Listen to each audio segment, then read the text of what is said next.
Welcome to Healthy Living. I'm Lori Johnson. Thanks for joining us. Today, our topic is overcoming burnout and anxiety, especially now during the holidays. My guest is Deborah F, who is the host of a wildly popular podcast called Talk to Me. 2.5 million downloads. She's also a best-selling author. Her latest book is called Soul Care. Deborah, great to see you. Thank you so much for being with us today. Thanks for having me. So this is something that we deal with all during the year, burnout and anxiety, but especially during the holidays. Why is burnout such a big deal at the holiday season, especially for certain types of people? I'm talking primarily about the caregivers, the moms. Yeah. Human beings have a capacity and we've got limits. And what's incredible about that is that even Jesus had limits. He had a capacity. Even though he was fully God, he was also fully man, and he honored his human capacity. And I think oftentimes we forget that we have a human capacity. We ignore our human capacity. We do more than we should be doing. We have more output than input. And then it gets to a place where it's unbalanced and we feel the struggle. And I think we especially feel the struggle around the holidays because the output is more than usual.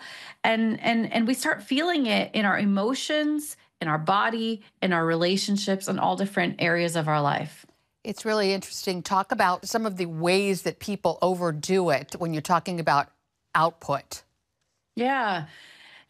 We all have a baseline level of output in everyday life. The people that we care for, the tasks that we have to do, the things that we're responsible for. And then some of us go above and beyond that and have an overarching sense of responsibility. I call them the people pleasers, the ones that they aim to make sure everybody is happy and everybody is taken care of and everybody has what they need. And I really think that people pleasers struggle the most during this time of year because they have so many things to be responsible for, so many people to try and make happy. As a licensed professional counselor, I know that so much of why we do what we do in the present actually has to do with our past. And so many people pleasers had that people pleasing role even in childhood, making sure everybody was okay, filling in the blanks, having an overarching sense of responsibility for the people around them. You bring that into the holiday season with all the different family members and all the different needs and all the different traditions and all the different things there are to do. And it's easy to get to a point where you're not actually enjoying this time of year. And it's feeling more like a burden rather than a blessing. Can you talk about some of the things that people get wrapped up in? No pun intended. What the things that people do specifically at this time of year that really can be taxing on us emotionally? Well, if you think about our schedule in and of itself, there are so many obligations and expectations during this time of year. And oftentimes we have a hard time setting boundaries. Soul Care is the book that I wrote about filling up in order to pour out. And it's based on the 6 rhythms that Jesus himself practiced to care for his soul. And one of those rhythms is the rhythm of protecting your heart, protecting your energy, protecting your schedule. And I think this is one that we struggle with the most around the holidays because rather than looking at what God has called us to do, which is to savor this season of the birth of a Savior, we often get focused on the obligations around us, and we're more motivated by the obligations and demands rather than savoring this time of year. So I think setting boundaries is something that people fail to do, and they give and they forget to say no. And they end up at a place where they're feeling depleted and empty during this time of year that we're actually supposed to be feeling filled. When you were saying that Jesus even felt these things too, a lot of people are afraid that they're going to be perceived as being lazy. if they don't do more and just work themselves to death. Busy, busy, busy. Yeah. Yeah, that's the truth. And I think it comes down to facing our underlying beliefs. Why do I do what I do? Why do I end up at this point of burnout again and again and again? You might find that you're actually in a cycle of burnout. You give and give and give and fail to stop and fill up. But even Jesus took the time to stop and fill up. He took the time to rest. He took the time to set boundaries. He took the time to savor life. He invested in life-giving relationships. So if Jesus had to honor his own capacity, how much more do we need to honor ours? And especially during the holidays, I believe that when we're in a high season of pouring out, we need to be really intentional about high levels of filling up.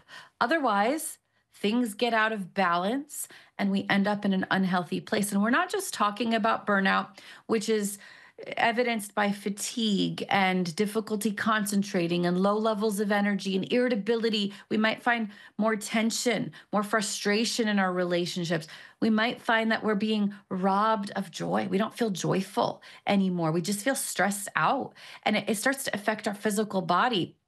But to be honest with you, I think burnout is just the first step. It's the danger sign, because after that, we can find ourselves struggling with mental health issues like anxiety and depression. So I really think this matters, not just for us to get through the holidays, but for us to make sure that we're taking care of ourselves mentally and emotionally in order to be able to do all that God has called us to do and to do it well.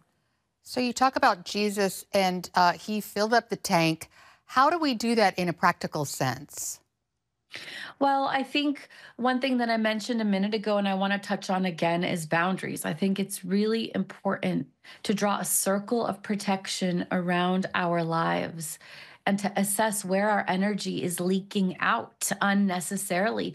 Jesus was really good at saying no and not yet. My time has not yet come. No, it's not the time to do this. No, we're going to do something different. Jesus was really good at withdrawing, drawing a circle of protection around his energy levels and making sure to get away with the Father. Reading through the Gospels and writing Soul Care, it was actually incredible to see how many times the disciples couldn't find him. Where did he go? Where's Jesus?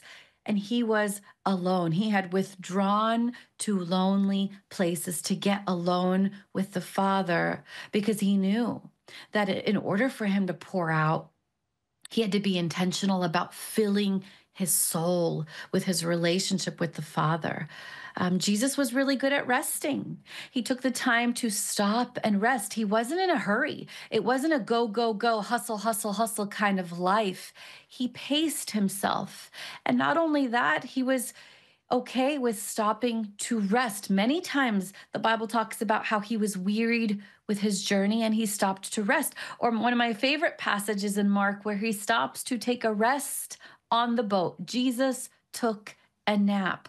He was acutely aware of what he needed in order to do what God had called him to do. Our level of effectiveness directly correlates with our level of fullness.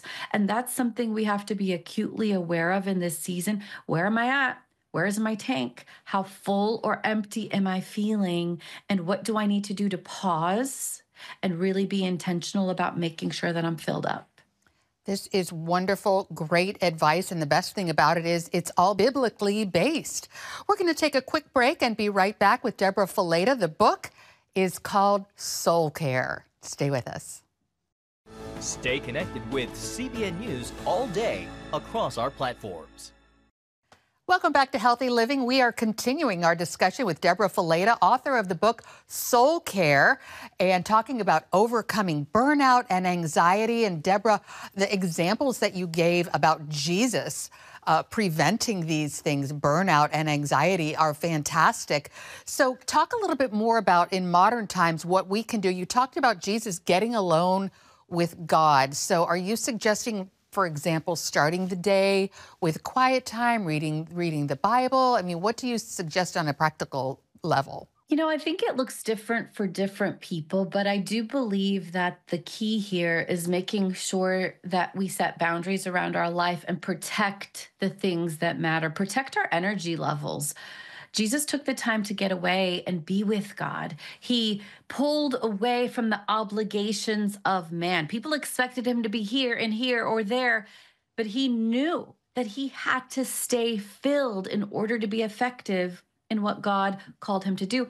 Oftentimes, we see Jesus as giving and pouring and blessing others, but do we really see the level of filling that he demanded and that he required in order to do all that God had called him to do? He was so intentional about making sure to stay filled by getting away with God. And that might look like first thing in the morning, that might look like an evening thing, depending on your schedule.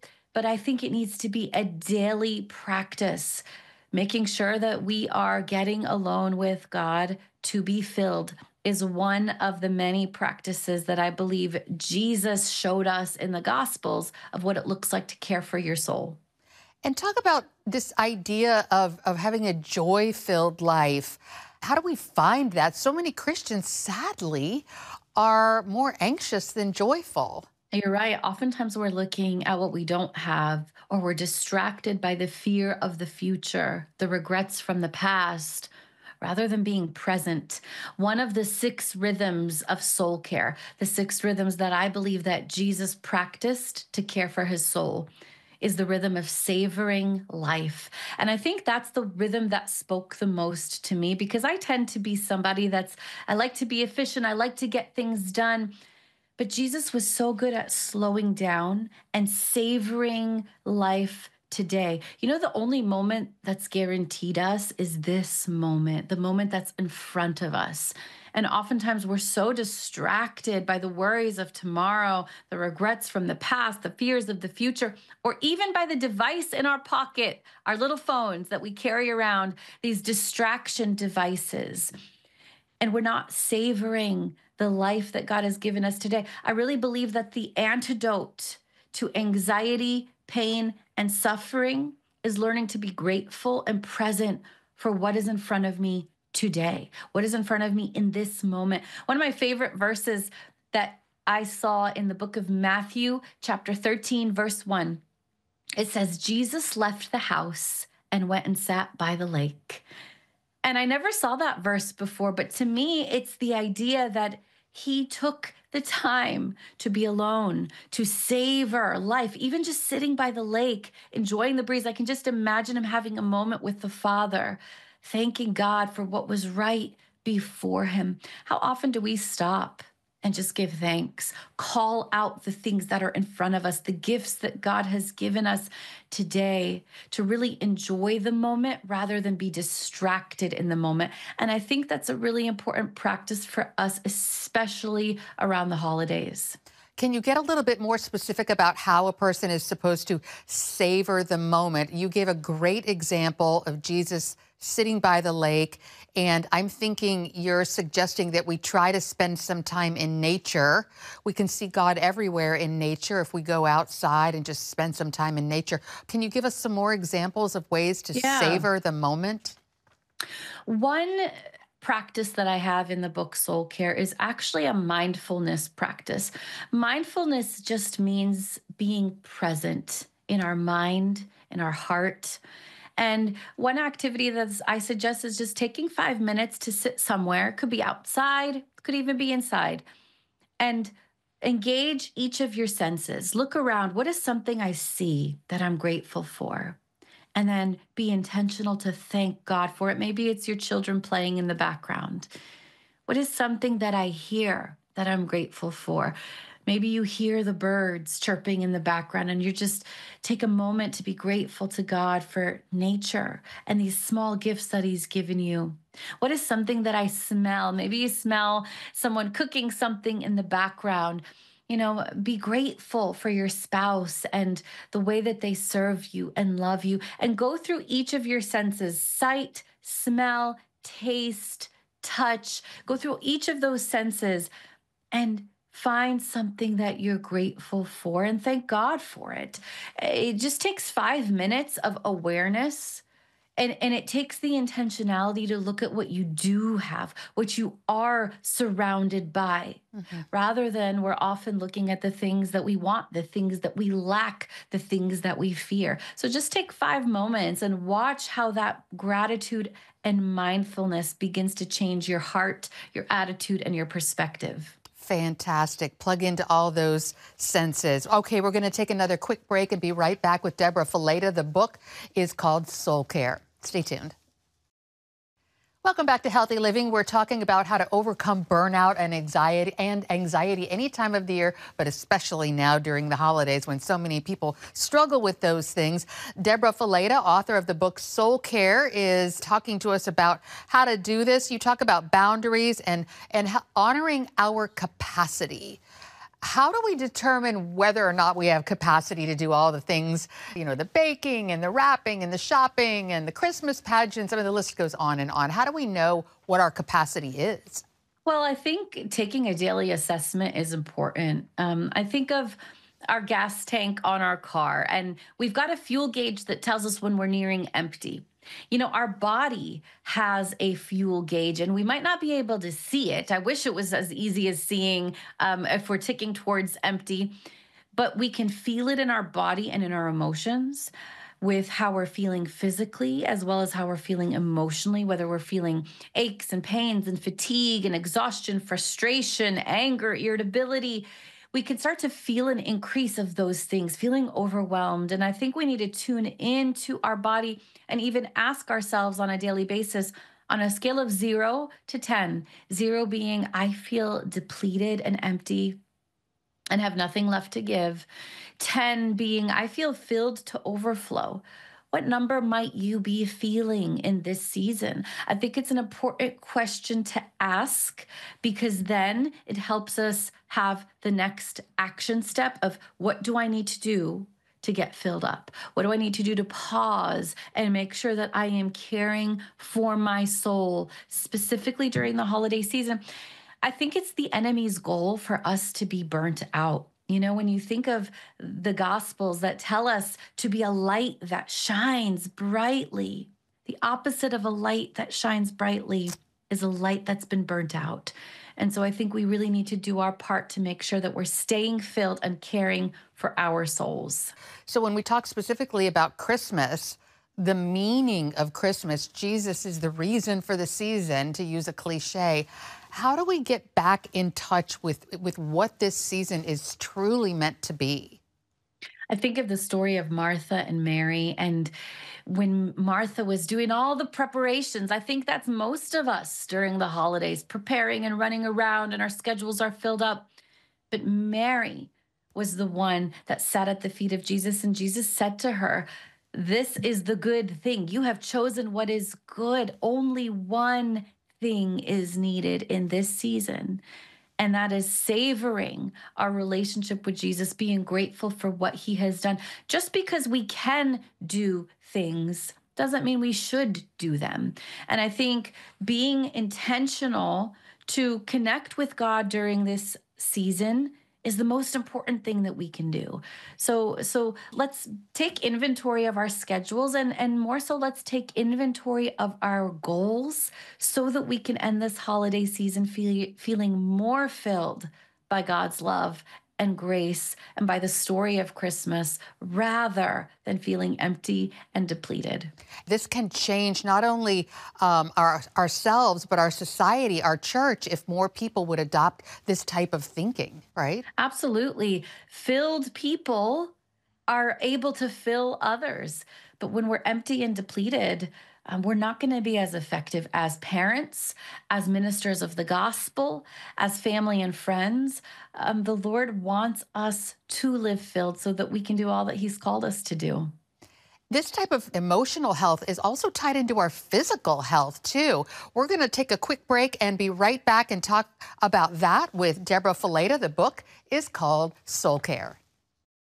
Your news channel, your shows, the stories you care about. Anytime you want, anywhere you want. Download the CBN News app today.